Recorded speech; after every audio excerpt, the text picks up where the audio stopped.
এটি নড়াইলের বাহুবলী। হ্যাঁ, ঠিকই শুনেছেন।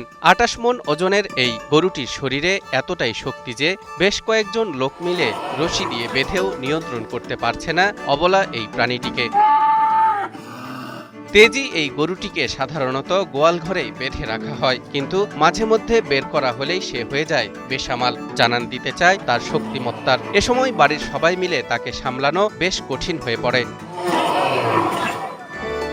বিশালদেহী এই গরুটির বাহুতে প্রচণ্ড শক্তি থাকায় খামারি রিপন গরুটির নাম রেখেছেন বাহুবলী। বর্তমানে বাহুবলীর ওজন প্রায় ১১০০ কেজি। ১১০০ কেজি ওয়েট আছে।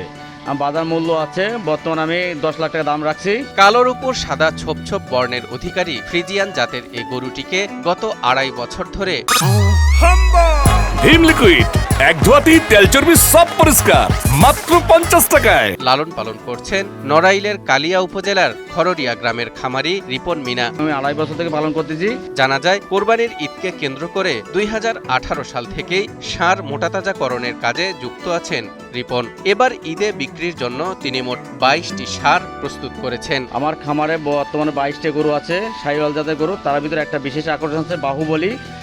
তার ওজন বর্তমানে আছে ১১০০ কেজি ওজন। খাবার খাওয়ানো থেকে শুরু করে গোসল করানো এবং পরিষ্কার পরিচ্ছন্নতার কাজে রিপনকে সহযোগিতা করেন তার স্ত্রী। গোখাদ্য যে দাম বর্তমানে, গত বছর কিনছি ২৩০০ টাকা পলি বস্তা, এখন এইবার বছর ৮০০ থেকে ১০০০ টাকা দাম বেশি হয়ে গেছে।